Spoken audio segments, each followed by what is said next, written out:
Atividade de geografia de hoje, faremos da página 130 a 134 do nosso livro. As águas do planeta. A maior parte da superfície do nosso planeta é constituída de água, formada por água.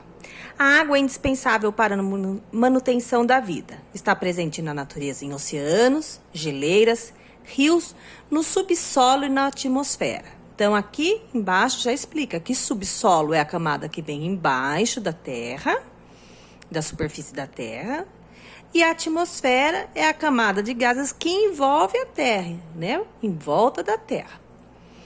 Aqui tem um gráfico em formato de gota, mostrando a água do planeta, doce e salgada. Então, esse pedacinho aqui, só a pontinha de cima, são águas doces dos rios, lagos e a água que está na atmosfera. Esse pedacinho aqui, água doce subterrânea, que a gente encontra embaixo do solo. Esse outro pedacinho, água doce das geleiras.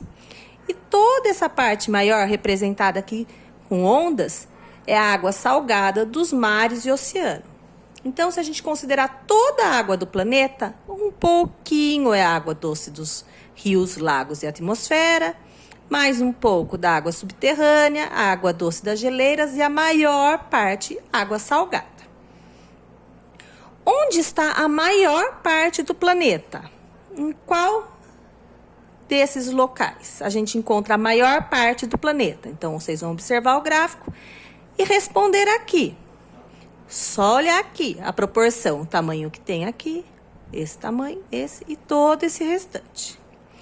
A água que você consome vem de onde? A água que a gente usa para beber, para cozinhar, para lavar a roupa, para tomar banho. É água doce ou água salgada?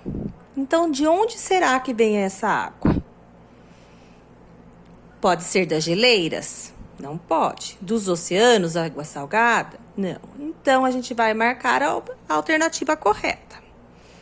O gráfico mostra grande ou pequena quantidade de água no local assinalado na questão. Então, como a gente respondeu aqui, que é no subsolo e nos rios, no nosso gráfico, grande parte é água dos subsolos e rios ou pequena?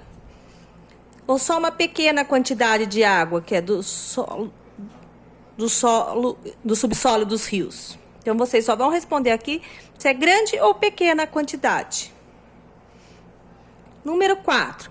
Por que é importante economizar água? Como podemos economizá-la em casa e na escola?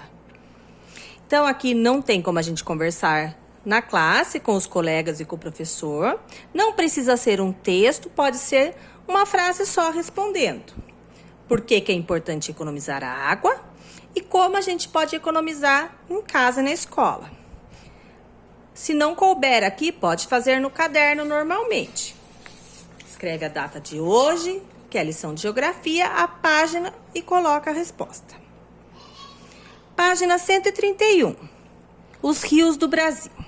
O Pantanal ocupa parte dos estados do Mato Grosso e do Mato Grosso do Sul e estende-se pela Bolívia e pelo Paraguai.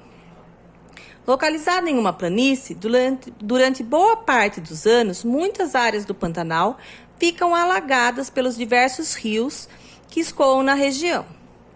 Leia um trecho do poema de Manuel de Barros, que viveu em uma fazenda no Pantanal quando era criança. Então, aqui tem um trecho do poema. Desde o começo do mundo, água e chão se amam. Nascem peixes para habitar os rios e nascem pássaros para habitar as árvores. Agora eu penso nas águas do Pantanal. Penso nos rios infantis que ainda procuram declives para escorrer. Louvo ainda as vozes dos habitantes desse lugar, que trazem para nós, na umidez de suas palavras, a boa inocência das nossas origens. Umidez quer dizer palavra inventada pelo poeta, que significa úmido ou molhado. Então, essa palavra o poeta inventou para escrever nesse texto. Como é o ambiente no Pantanal é descrito no texto? Então, lendo aqui, sabendo o que significa essa palavra, como será que é o ambiente do Pantanal? Então, vocês vão escrever aqui como é esse ambiente. Essa questão número 2 era só para a gente conversar, então a gente não precisa fazer.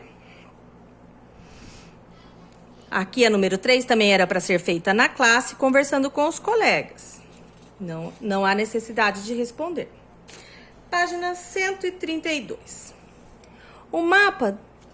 O Brasil apresenta uma das maiores concentrações de rios do mundo. Por isso, se diz que a hidrografia do nosso país é muito rica. O mapa mostra os principais rios e bacias hidrográficas. Então, aqui tem, explicando as palavras, hidrografia é o ramo da geografia e de outras ciências que estuda os rios, lagos, lagoas e águas subterrâneas. Então, hidrografia está relacionado às águas. Afluentes, rios que desaguam em um rio maior ou em uma lagoa. Então, este é o mapa. Vamos ver o título do mapa: Bacias hidrográficas. Então, esse é o mapa do Brasil mostrando as bacias hidrográficas.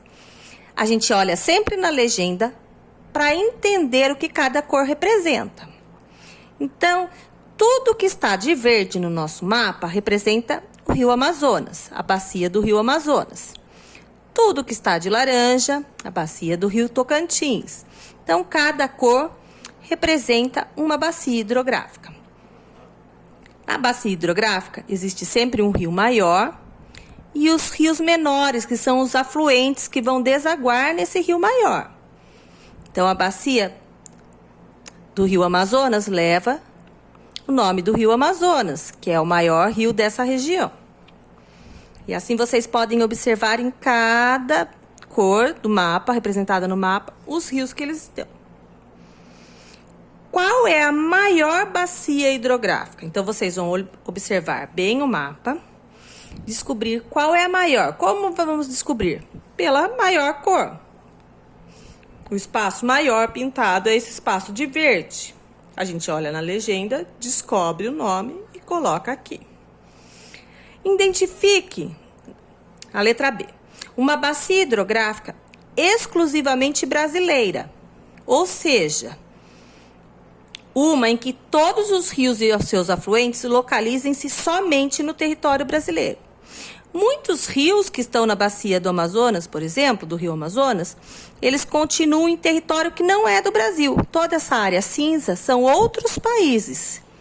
Lembrando que a água, o Oceano Atlântico, tudo representado em azul, e essa parte cinza são outros países que fazem fronteira com o Brasil. Então, a gente vai tentar descobrir qual dessas bacias que todos os rios delas estão apenas no Brasil. A gente pode fazer como, por exemplo, essa bacia verde. Os rios delas estão aqui, nenhum dos rios dela está saindo para o território fora do Brasil. Então, a gente pode usar ela como exemplo. Vocês podem procurar outra bacia hidrográfica que não tenha rios fora do Brasil. Letra C. Identifique uma bacia que não é exclusivamente brasileira. Então, que tem rios que estão fora do território brasileiro. Então, vocês podem observar, por exemplo, a bacia do Rio da Prata. Alguns rios, eles continuam para fora do território brasileiro. Eu posso colocar ela como exemplo. Vocês podem procurar outra também. No estado onde você mora, a qual bacia hidrográfica? Onde a gente mora? No estado de São Paulo. Então, vocês vão localizar o estado de São Paulo, olhar a cor que ele está representando no mapa, procurar na legenda qual é a bacia hidrográfica e colocar aqui na letra D. Página 133. É preciso cuidar dos rios. Além do abastecimento de água para a população das áreas rurais e urbanas, a água de muitos rios é utilizada também na agricultura, na pecuária, na indústria, na geração de energia e nos transportes. Então, a água que a população usa, que abastece a nossa população, também é utilizada na agricultura, isso é, nas plantações, na pecuária, que é a criação de gado, na indústria, nas fábricas, para gerar energia, como nas hidrelétricas e nos transportes. Por isso, a sociedade deve usar esse recurso natural com muita responsabilidade.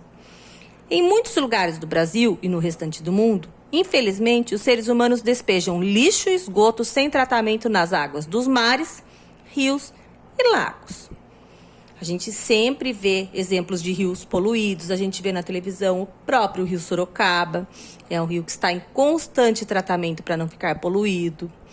Quem já foi para São Paulo e já passou próximo ao rio Tietê, já percebeu como o rio é poluído, tem mau cheiro, as pessoas despejam esgoto nas águas. Não basta a população se conscientizar e deixar de jogar lixo nas ruas e nos rios. É preciso que os governantes também se preocupem com o tratamento adequado do esgoto doméstico e das empresas.